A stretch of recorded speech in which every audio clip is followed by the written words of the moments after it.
Hi students. This is our first video for week 3 and we're moving on from small phrases to binary form. So in this video we're going to go over some things about binary form and look at some examples. I'm going to take some notes over here in this blank document that I'll eventually upload, but I do recommend that you take notes as you go. And also I have this packet of binary form examples, and I recommend that you have that and kind of annotate it along with me, whether that's on paper or digitally for yourselves, and then I'll post the annotated version as well. Okay, so for binary form, there are a few things to keep in mind in terms of like categories. There are examples of binary form that are sectional or continuous. Binary forms are also rounded or simple or balanced. Balanced. And let's start with defining a few of those kinds. So in a rounded binary, we have an A section, and then usually some kind of what we call the contrasting middle. And then we usually have an A prime section. The contrasting middle may also be called the digression.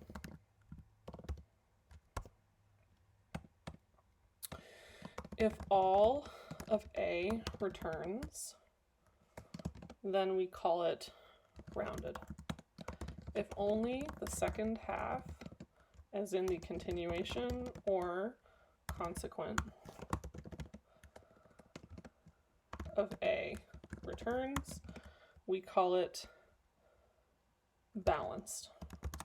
Sometimes these things are kind of subjective, or sometimes it's hard to kind of tell the difference between all of those things. So just know that we talk about it as though it's standard and it sort of is and it sort of isn't.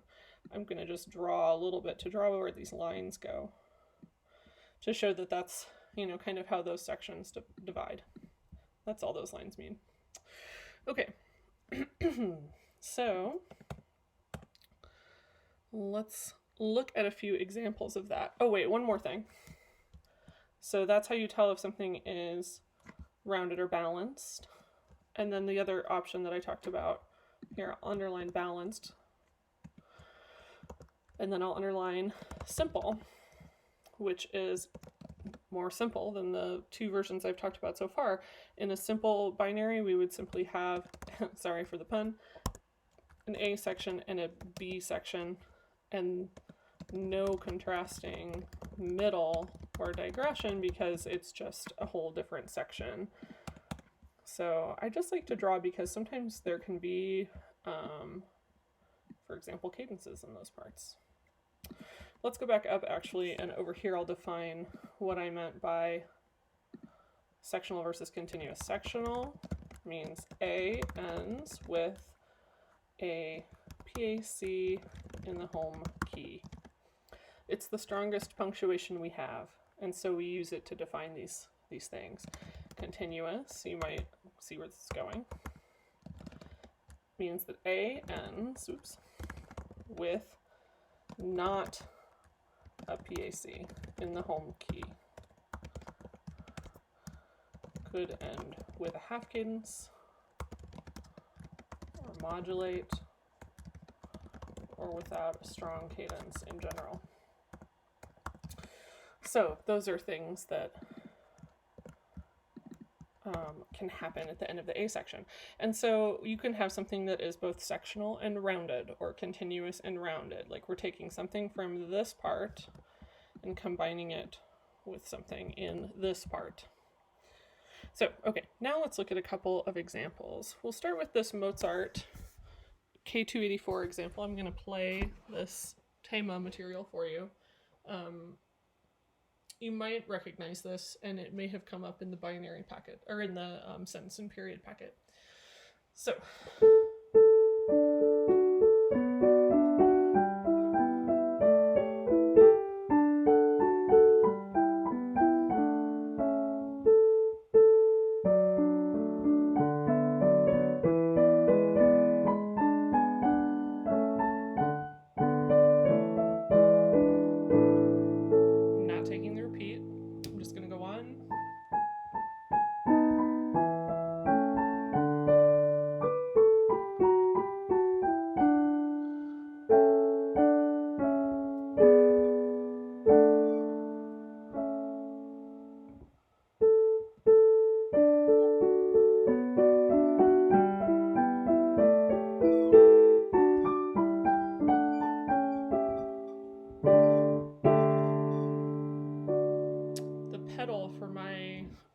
electric piano is really squeaky. So I guess that's something I need to take a look at.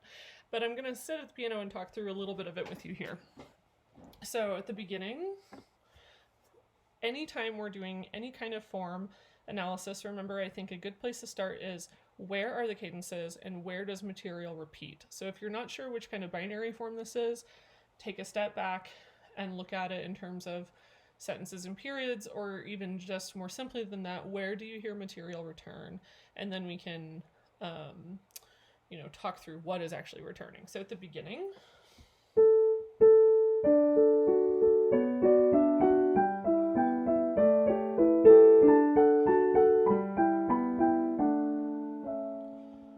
probably a cadence there, and it lands on what is 5 in the key of D major, so that is a half cadence. I will annotate this more after I've played a little bit and talked through some of it. I'll go back and add stuff to the page. That much is a repeating from the beginning, right? So we had a half cadence. That part is repeating, and then we get something new.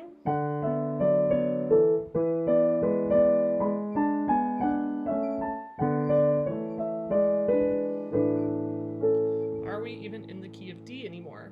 I would probably argue that we've modulated at this point. And if you look at the end, you can see where it's cadencing on A.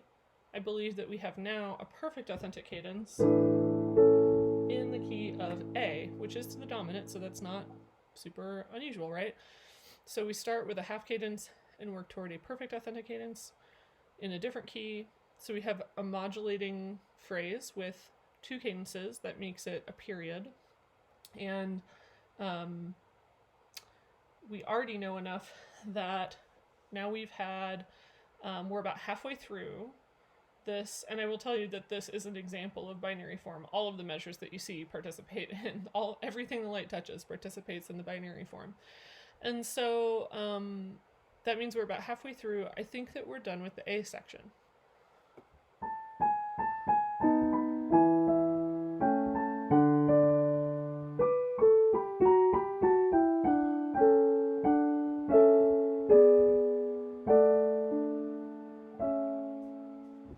And then you literally get 3.5 beats of rest to tell you this is a break. This is a cadence point. Here's another half cadence. And look, we're back in the home key. And then this should sound familiar.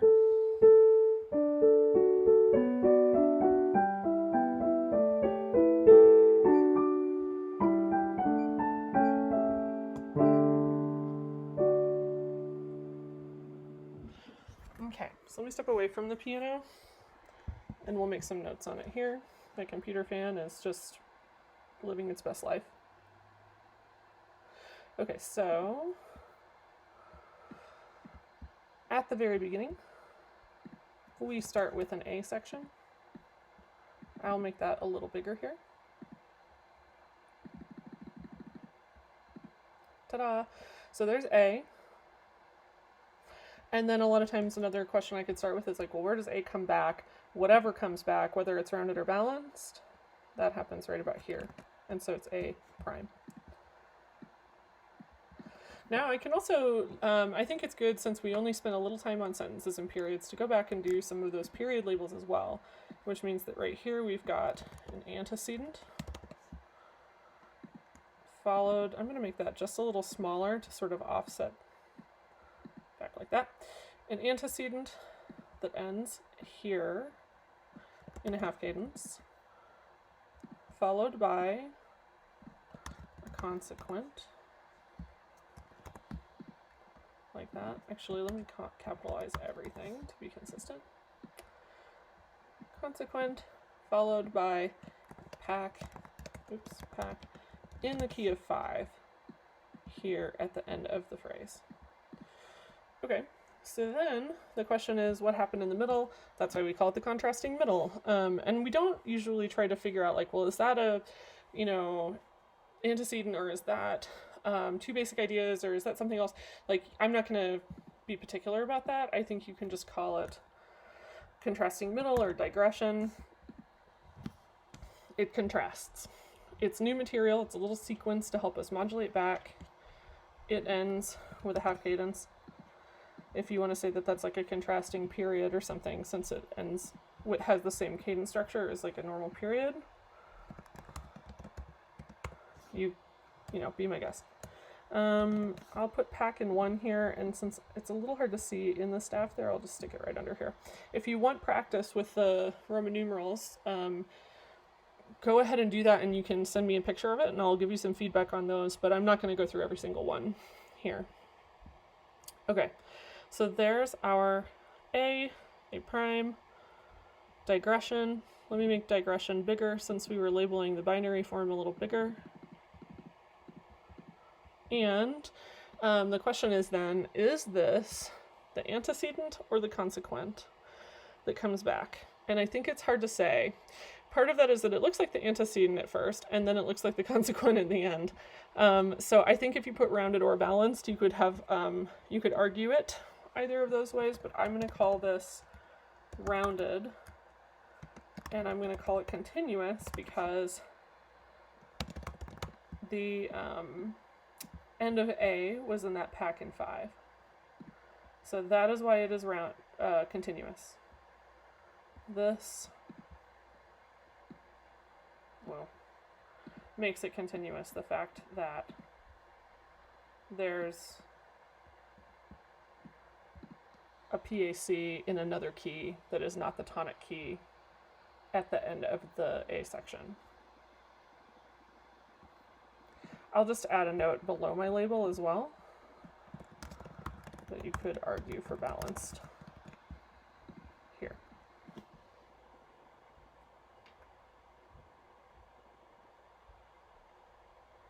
And then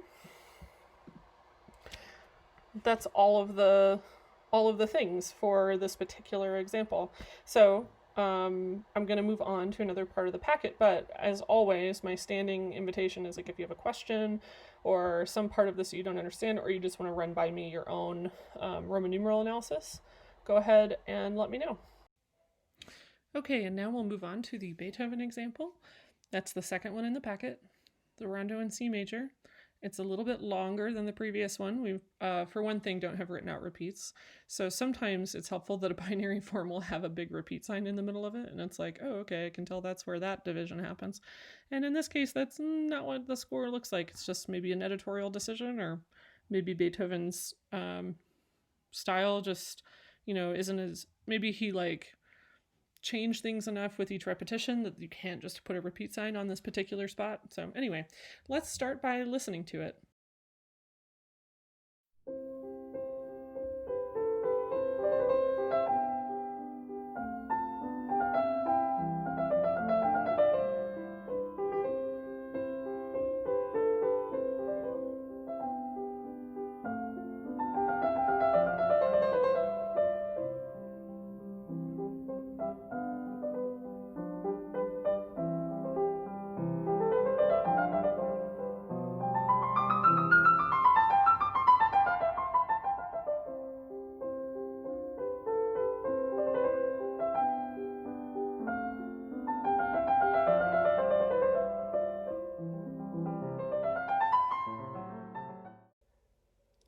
Okay, so let's look at this together a bit, do the same kind of annotations. And if you want, you could even pause the video and see if you can kind of work through it on your own first. That's fine. Remember, a good place to start, especially if you're sort of like, ugh, I don't know, this is like a lot of music, is to go through and listen again, look for cadences. So let's do that first, how about? I believe that we have a half cadence right here. I'm not going to play all of it, but you can hear this theme at the beginning in the right hand.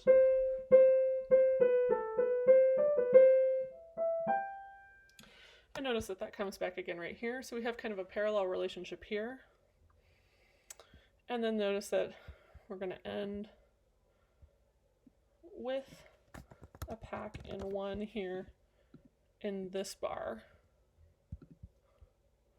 We'll have a nice clear cadence right at that point. Okay, so we could go through and analyze that period as well, and, you know, notice that this is an antecedent and that this is a consequent, and that's fine.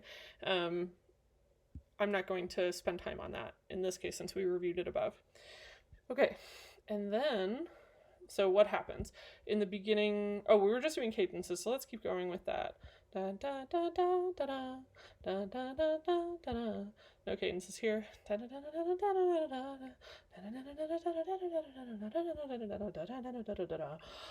then we're back. And still not really a cadence until the end here. So we've stayed in C major the whole time.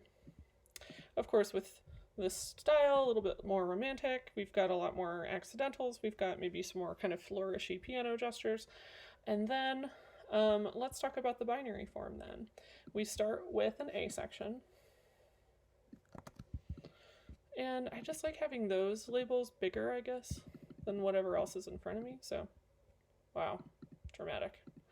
How about let's try even a little bit bigger. Okay, that's kind of what I'm talking about, so that you could look at it from a bird's eye view and see that better. Okay, so there's our A section. After the pack in one at the end of the A section, we get our digression, which you can call it a contrasting middle or a digression, and depending on what textbook you might have used in the past, you might have encountered those or other names. I like digression because it is easy to abbreviate, so that's one reason that I'm using it here. And I like the idea that it feels like a very 18th, 19th century thing to say like, oh, here we have our initial musical statement. Let's have a digression from that. I just like picture these like Europeans sitting in like some kind of richly decorated lounge. Like, you know, the term digression seems to, it makes me think of Pride and Prejudice, which all this music does. It just seems fitting somehow. So anyway, okay, so there's our digression. And not much happens harmonically during the digression. We're just sort of moving between 1-6 and a couple of inversions of 5-7, back to 1, a couple of other inversions of 5-7, and back to 1. And we get this little, almost cadenza-like thing. This rondo, by the way, I hope we can come back to during the week when we do rondo, because it really goes kind of off the rails, and it just has this kind of like wild feeling by the end of it. So it's interesting, the beginning, you just get like a little foreshadowing of that with this dramatic flourish. And then we're back to A prime. Right there. So what kind of binary form is this? We can at least figure out, you know, if you're not sure about the rounded, balanced issue, you can at least look here and say, is it sectional or is it continuous? That's a good place to start as well. The end of A has a perfect authentic cadence in the home key, which makes it sectional. Another way of thinking about that is that you could stop the whole piece right there on the C right here, and it would more or less make sense. It doesn't have to keep going to resolve any harmonic or melodic issues. Whereas in the top one, we're not going to end a piece from this era in the wrong key, the wrong quote-unquote key. So it would have to keep going. It's continuous. But this one is sectional. It's its own discrete little harmonic unit. And then the question is this rounded, simple, or balanced? Well, it has a digression, so it's not simple. Is it rounded or balanced? And maybe we should go back and think about those parts of the period again, even though I said we wouldn't. Here's the antecedent, for example. That's a little too small. Here's the antecedent. Let me circle it like that. And we're going to have, you know, the consequent is going to be parallel to the antecedent. It starts off almost identically. I'm moving my little text guy up here. So we've got consequent. And the consequent, so then, you know, when you're looking at A prime to figure out is this rounded or balanced, and sometimes, like up here, it was a little bit ambiguous, but here, see if you can figure that out. Is this the consequent or the antecedent or a mixture? It's almost identical to the consequent. In fact, it pretty much is. I guess it doesn't have this grace note, but other than that, it's very much the same as the consequent. So I would call this Now I'm going to be in the wrong size. Here, actually, I'm going to just do this over here. Sectional balanced binary. Because remember, if the second half is what comes back, if it's the consequent or the continuation from A that comes back, then it's balanced. So there's an example of balanced binary. And we've got one more to go. Oh no, we've got two more to go. Let's do this Haydn example next. So I will play a recording of that one for you.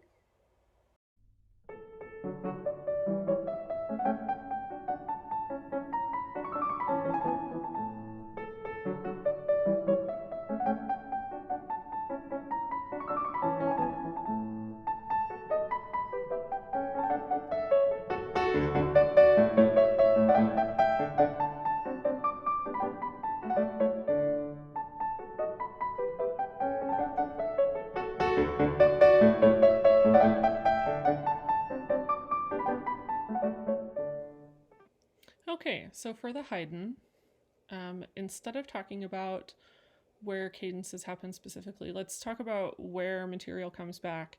And so we start with an A section, that much is kind of a given. And we,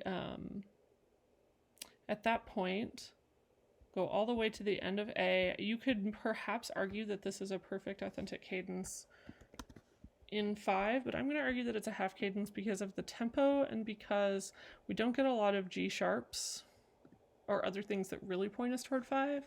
So you can kind of argue this either way. I think I would accept if you wrote, PAC in 5. I think you just have to be ready to defend that. Like, why do you hear that as actually moving to a different key instead of just a half cadence in this key? At that point, we have some new material, and then A prime happens, A comes back, like there, which means that the things that happen between that half cadence and A prime make up the digression. And at the end of the digression, we actually have a half cadence, which makes sense. That's pretty common, for one thing, because the A prime section probably begins in 1 with the A material, and so a half cadence sets that return up nicely. Here we get pretty much all of A changed a little bit so that it can end, of course, with a pack. No modulation, in my opinion, so I'm not going to note the key of the pack, but we get pretty much all of A returning. And so if A ends on a half cadence, that makes it continuous. If A comes back in full at the end, that makes it rounded. I don't know why that's not capitalized. Binary. And that's what I would say about that one. Okay, and one more, which is the, it looks like that is the label for this piece, and it's not, so I'm scrolling it up slightly. The Hummel is the last one, and I'm going to play it for you here without the repeats.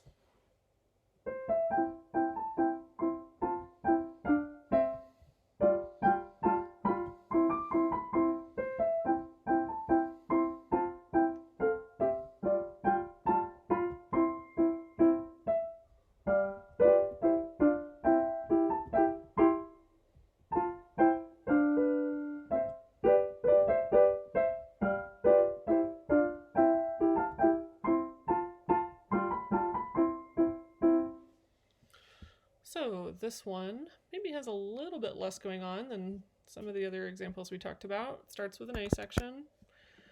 We have a pack that's labeled for you from the source this came from, and a pack halfway through and then a pack at the end. So not a period structure of cadences there, 2 perfect authentic cadences in a row.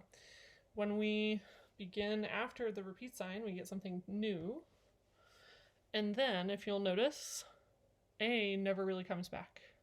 Just this little gesture comes back, but it's actually not even the same as the one in the top. It just sort of recalls it. So anyway, I would describe this new section in that case as B. We can't have a digression unless it's digressing from A, and then we would return to A, but that never happens. So it's just a B section.